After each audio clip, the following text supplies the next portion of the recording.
स्वास्थ्य मंत्रालय के सूत्रों से मिली जानकारी के मुताबिक जो महानगर हैं वहां पर ओमिक्रॉन की मौजूदगी 90 से 95% मामलों में मिला है और तेज़ी से ओमिक्रॉन डेल्टा को रिप्लेस कर रहा है। फिलहाल डेल्टा की भी मौजूदगी है भारत में और ओमिक्रॉन की भी मौजूदगी है। ओमिक्रॉन से अभी तक एक आदमी के मरने की खबर है, वो राजस्थान से है और उसके अलावा उड़ीसा में एक व्यक्ति की मौत हुई थी, लेकिन इस पर फिलहाल कोई स्पष्ट नहीं है कि उस व्यक्ति की मौत ओमिक्रॉन से मानी जाएगी या नहीं मानी जाएगी।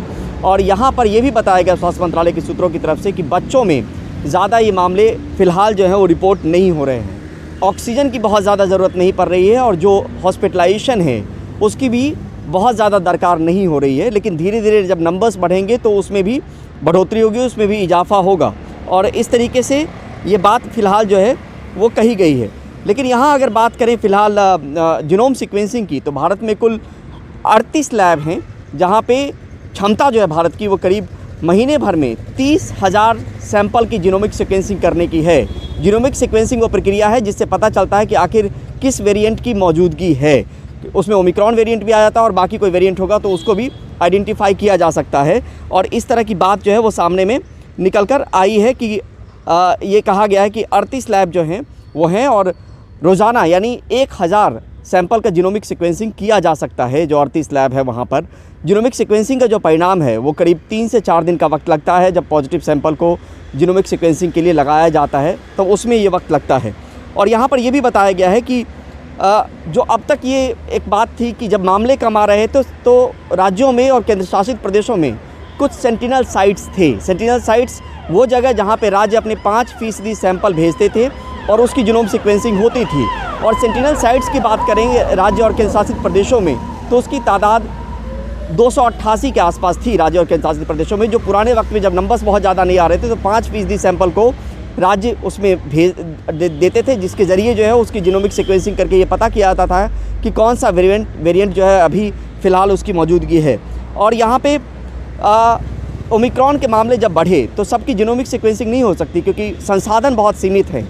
और ओमिक्रॉन के तह तक पहुँचने के लिए कि आखिर ओमिक्रॉन किस तरीके से भारत में उसकी मौजूदगी है, इसको लेकर ICMR और टाटा MD ने एक टाई अप किया है और ऐसा किट डेवलप किया है जो 2.5 घंटे में ये बता देगा कि किसी मरीज़ में जिसको पॉजिटिव सैंपल है उसमें ओमिक्रॉन की मौजूदगी है या नहीं। इसमें ये बताया गया है कि ये किट जो है 12 जनवरी तक इसका 2 लाख प्रोडक्शन हो जाएगा और 25 जनवरी के आसपास तक 5 लाख किट ऐसे आ जाएंगे। तो एक आसानी हो जाएगी कि इस बात को समझने को लेकर कि आखिर जो सैंपल्स लगातार जो पॉजिटिव हो रहे, जो नंबर्स लगातार बढ़ रहे हैं, उस नंबर्स में अगर ये हमें पता लगाना है कि ओमिक्रॉन की मौजूदगी है या नहीं है तो उसके ज़रिए इस किट से बहुत आसानी हो जाएगी।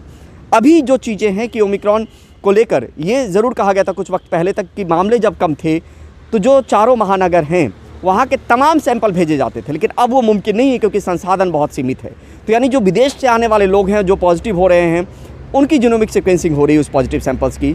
साथ में जो क्लस्टर ऑफ केसेस देश में बन रहे हैं वहाँ के तमाम सैंपल्स जहाँ पे क्लस्टर बन रहा है, क्लस्टर ऑफ केसेस यानी मामलों का गुच्छा, यानी एक जगह पे एक कॉलोनी में मान लीजिए 25 से 30 मामले आ गए अचानक, तो उन सब की जीनोमिक सीक्वेंसिंग ज़रूरी है कि वहाँ पे कौन सा वेरिएंट है इसका पता लगाया जा सके।